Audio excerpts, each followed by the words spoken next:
Hey everyone, welcome back to my channel. I know I haven't posted anything in about 3 to 4, maybe even 5 weeks. And I'm really sorry for that, but there's a very good reason. I've been off having major surgery. Yep, I'm now officially part cyborg. I have metal implants in my body doing basic functions.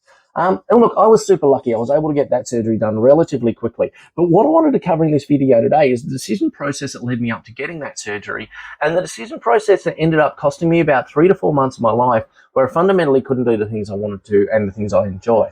Now, what I also wanted to cover in this video is bringing that back to business and why sometimes putting off those decisions can actually have a really detrimental impact on you and your business and what you're trying to achieve.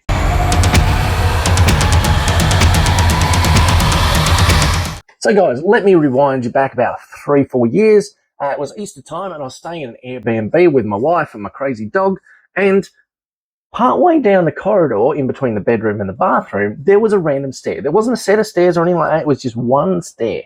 Now, the first night we were there, we managed to leave the light on and avoid the stair. But the second night, we went to the pub and we had a few beverages and we kind of forgot.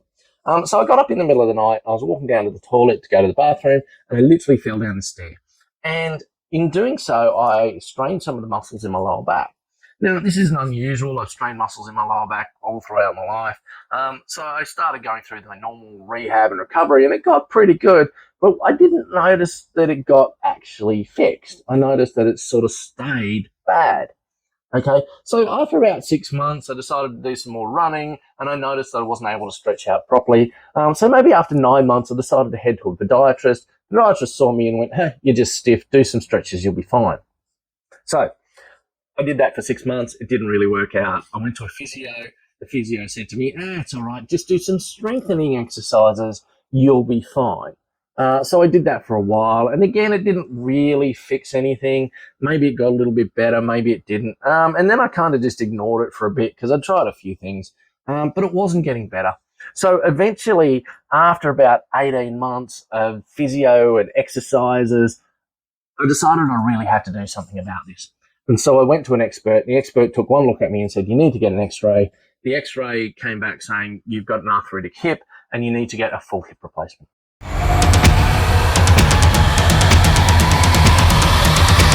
So at about Christmas time this year, I was diagnosed with needing a full hip replacement. And I thought that would be something that would happen rather quickly. Now, in Australia, you have two options when it comes to doing things like a hip replacement or a knee replacement. You can either go private, where you pay for it yourself, or you get your insurance company to pay for it, or you go public, where the government will actually pay it for you. Now, the downside about going public is that you go on a waiting list, which could be 12 to 18 months long. The upside of going private is you can get it done fairly easily. Now, I went private. I was very lucky I was in the situation to do that. But still, it was about a 3-month waiting period between that initial diagnosis and actually having surgery scheduled. And during that 3-month waiting period, I really couldn't walk more than about 5 to 10 minutes at a time. And that had a major impact on my lifestyle.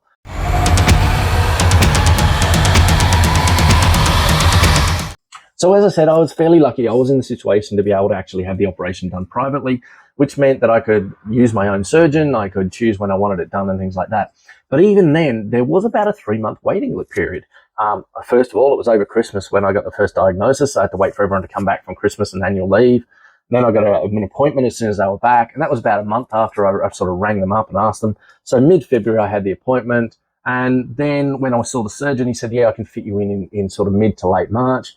So I had to schedule all that. So basically, between the time that I decided I really couldn't ignore this anymore and the time I got surgery done was between 3 to 4 months. And during that 3 to 4 months, I really was in a lot of pain and I couldn't do the things that I'd normally like to do in my life. So there was a lot of detrimental things happening there. And it's certainly something I wouldn't have liked to have done for 18 months or 12 months going through the public hospital system.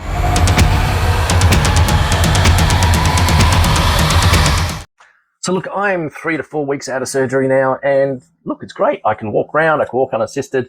I'm walking better than I have probably in 2 to 3 years, to be honest with you. And I'm certainly seeing some benefits there. But one of the questions I've got for myself, I suppose, is why did I wait so long? Why did I wait till I literally couldn't ignore it anymore before I got something done? Well, I think there's a number of reasons why that happened. First of all, there's a cost associated with this. It's a painful process to go through. And there was some fear and anxiety around that for myself. And when you look at that, compared to when you look at replacing your systems and with your business, it's kind of the same reasons. So when I talk to businesses and I say to them, hey, look, why haven't you addressed this process failure? Why haven't you replaced this system that's not working for you? They kind of come up with the same reasons. Oh, we're too busy. Oh, there's going to be a cost. Oh, we think the project is going to be painful. Or we don't really need to do it now. And often what they forget is that 3 to 4 month waiting period between when you decide to do something and you're actually in a point to actually go ahead and start fixing that problem.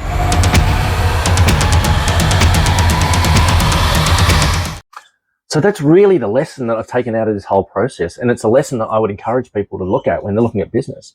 When you get to the point the pain is so much you literally can't ignore it anymore, you're still going to have a couple of months before you can do something about it.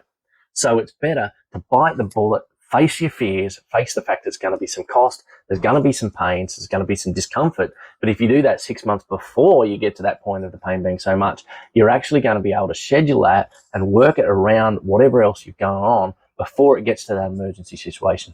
And the last thing you want is the other situation that I was lucky enough to avoid, is that looking at it and going, well, actually, it's going to be 12 to 18 months before I can get a solution to this because my problem is so big, or because maybe my preferred vendor is busy doing something else. So guys, sometimes it's best just to actually fight that anxiety and actually commit to something rather than waiting to the point where the pain gets so much that you can't ignore it anymore. Anyway, guys, I'm Andrew Chapman. I'll try and post more videos because I'm not planning on having any more major surgery. But if you like my content, hit the subscribe button. If you've got any comments, hit the comments down below. If you like the video, hit the thumbs up, and I'll see you soon.